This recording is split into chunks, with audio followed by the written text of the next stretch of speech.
I obviously geared towards craft barbecue. That's what I like. That's what I like to produce. It's cooked only using wood. It's cooked fresh daily. It's served fresh. It's never reheated, and it's cut to order.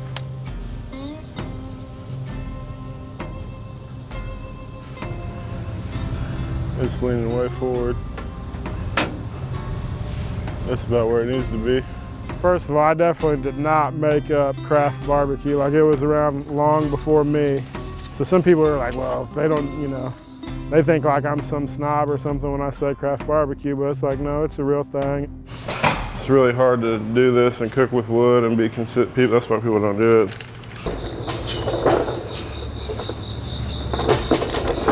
My brother and I had a barbecue team back in the 90s, and so he was always hanging around with us when we were doing that. Kind of how he got started.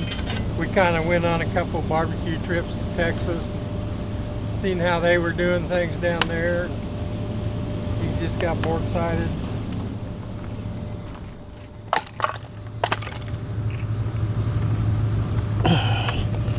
Your camera has brisket grease on it. That's what my phone tells me. So we usually come in and we get briskets on first. That's what takes the longest, so that's what we get on first, get those rolling, and that kind of outlines the whole day is what time we get briskets on. But briskets ain't on a schedule, you're on their schedule. I could probably get them done quicker, but I baby them. Take my time. This is the monster here.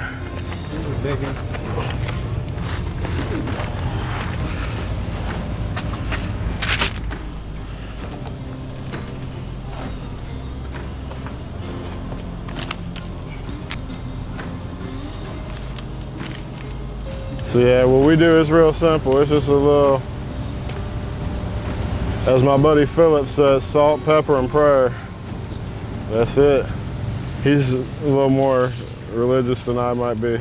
Everything about brisket's tricky because you can do everything right, and then you can do everything right for 18 hours and then mess it up at the end. So with like amateur cookers, they'll do something and it looks like they're making a good brisket or whatever, and then they won't rest it right, or they'll cut it wrong, or which sucks when people put in that much time and then mess it up at the end. Kind of breaks my heart a little bit. There's a lot of people cooking good barbecue in a lot of different realms, but you know, I think there was kind of this rumor, you know, that you can't tell the difference between wood cooked and gas cooked or propane cooked, and I mean, that's just not true. People can tell the difference.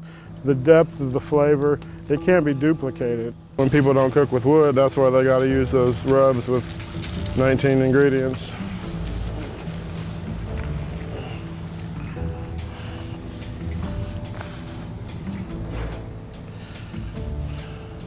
We got a lot to do today. We gotta prep ribs, we gotta make corn, make slaw, make sausage. Busy. Put them in the middle? Yeah. That's just a little lunch for the crew. Can I put you on my Instagram story? We're just wrapping briskets, usually once the bark sets, and the bark is where I want it. I don't want it to get any darker or any more firm. We wrap them in paper. It just keeps it from getting blasted with smoke any longer, since it's not really necessary. A lot of people wrap their briskets in aluminum foil. We use paper just because what happens in that foil is you end up pressure cooking it and it steams it, and you can get a lot of pot roast flavor out of that. So in my world, pot roast is the last thing I want my meat to taste like. But yeah, I always knew I wasn't supposed to be working for somebody else. I always knew that, even when I had my first job at 16 or whatever, I knew I wasn't supposed to be doing that. It just took me 16 more years to figure out how to not have to do it. Tony, we worked together at Hereford House for a couple years. It was like when we saw him barbecue one day, he didn't believe me. Here we are. Selling barbecue. But like, I don't really say I do Texas barbecue. We do Texas brisket, we'll do Texas sausage, but the rest of it really is is more Kansas City barbecue. And actually the reason we had taken that first trip to Texas in November of 16 was because of an article that Daniel Vaughn had wrote where he basically said that, I don't know what he said, I haven't read the article, but it's not too kind worded towards Kansas City brisket. And so my dad was all fired up, which actually used to be the name of this business, All Fired Up. But so he was all fired up, and then so he's like, well, hell, let's go to Texas and see what they got. If, you know, they think their brisket's so great and blah, blah, blah. And now we cooked that brisket, so I guess that tells you what we thought of it. But I was hoping to be done in 45 minutes. Not even close. Right now we cook so much food, I fill this smoker up 3 times just to sell for 2 hours. It's gonna be a minute.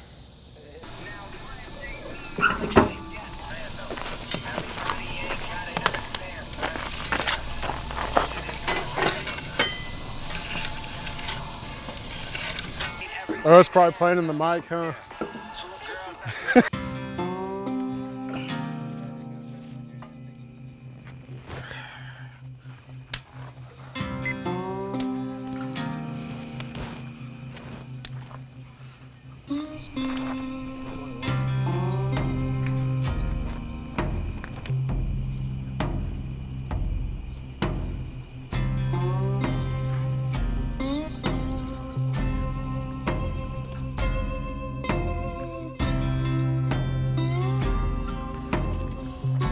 Yeah, that's a pretty big deal to get in Texas Monthly. That's probably my #1 accomplishment so far, I think. Like, I don't know, it caught me so off guard. Like, cause Daniel Vaughn is literally, he's been like 700 barbecue spots. And if he writes an article about you, it can change like the entire trajectory of your business.